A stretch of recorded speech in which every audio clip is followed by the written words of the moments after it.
And we do this, and it's great. And I love it, and I know you guys love it. I'm going to read a couple of pieces as I normally do. The first one is one that I read every year, and it's called Names. All right. It's about the dedication of the Vietnam Veterans Memorial back in November 1982. Myself and my wife Amalia over here, and James Morelli, who many of you know, and his wife Peachy. The four of us went down there. We spent a week in D.C. and we participated in all of the events leading up to the dedication of the Vietnam Veterans Memorial. There was a lot of things going on in Constitution Hall. The Daughters of the American Revolution had all kinds of things happening. There was all kinds of reunions in the hotels. It was capped off with a parade down Constitution Avenue and an actual dedication of the wall itself. Also part of that week was we had several hundred guys reading the 57,000 names that are on the memorial from the altar of the National Cathedral. And so this poem is about that entire week and all of those events. In the season of the fall, we rendezvoused in '82 in the city of the Commander-in-Chief. For a week long, 250,000 strong. Some came silently and solo.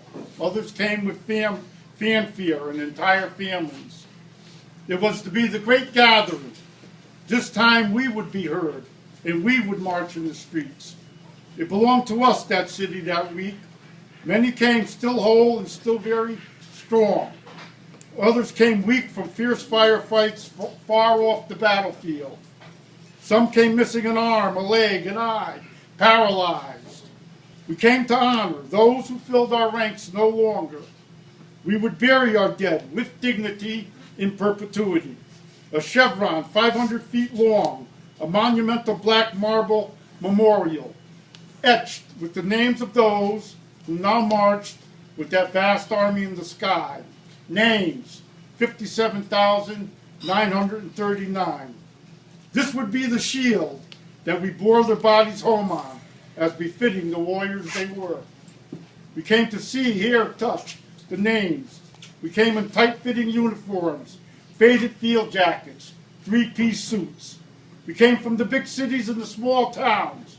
We came from the low valleys and the mountains. We came from the farmlands, the rangelands, the woodlands. We came with long hair, short hair, clean-shaven, bearded. No longer did we look the same as we had when we talked the talk and walked the walk. Up all night in fancy hotel bars, intricate handshakes that dazzled the eye and ear, laughing, crying, hugging, kissing. Crowded conversations cluttered the ear. Semper Fi, airborne all the way. Anyone here served with 37 and 67? Hey, remember me? Man, am I glad you made it back. All this time I thought you got zapped. What happened after I rotated? Did Short Round make it back? Glasses clinked with arms held high, a midnight toast. Here's to the best there ever was, and those of us that are left. We were still young, but old beyond our years, for we had walked in the footsteps of giants. Now we gather to see, hear, touch the names, to dedicate, consecrate our name-laden marble memorial. For 3 days before, a vigil we held by the light of candles in the National Cathedral. From the altar, read aloud, names, 57,939.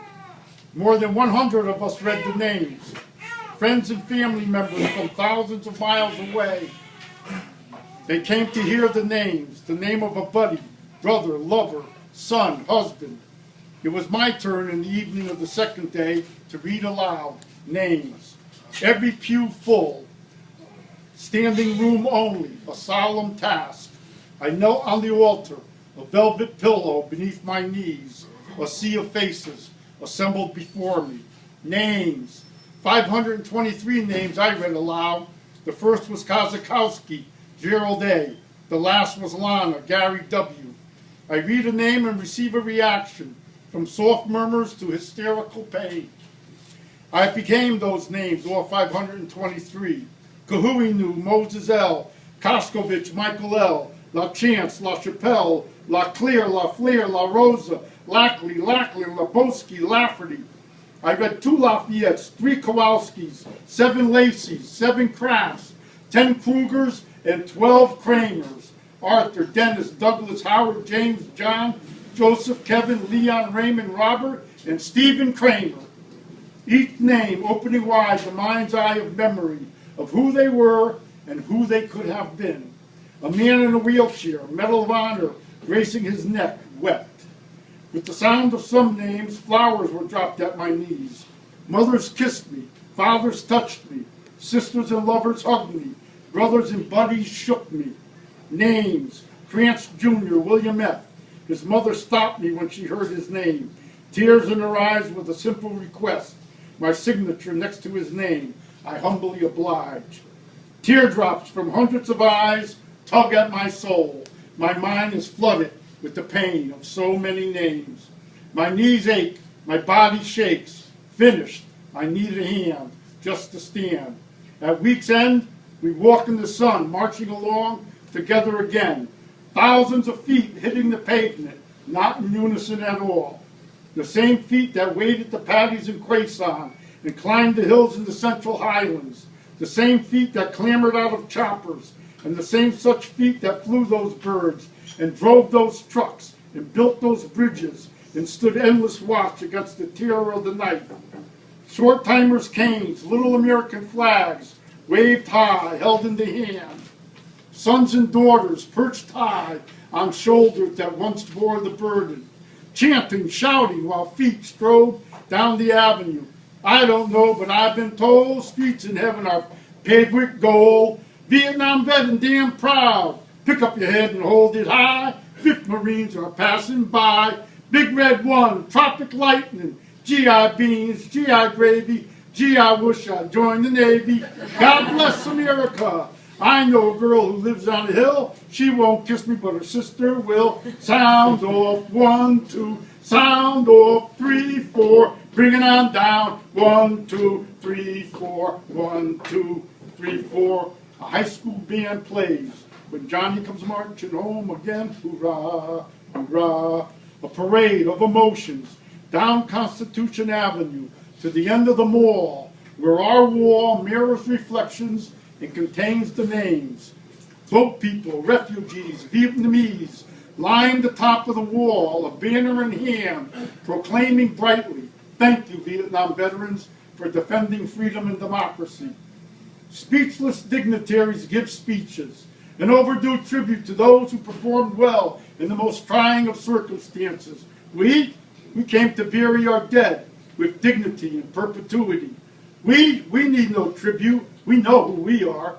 We are the men of Bedford, Exeter, Warwick, Talbot, Salisbury, and Gloucester that fought alongside Harry the King upon St. Crispin's Day. We are that same band of brothers that stood defiantly at Lexington, conquered the Argonne, sweated on the canal, chilled to the bone in the bulge, and froze in the reservoir known as Chosen. Speeches, we listened, standing, pressed together, elbow to elbow, asshole to belly button. We are one, our souls stitched tightly together with the thick twine of shared experience. We dedicate in a moment of silence, then a surging forth in the search for names. It's done, it's there for all the world to see, hear, touch. The names, 57,939.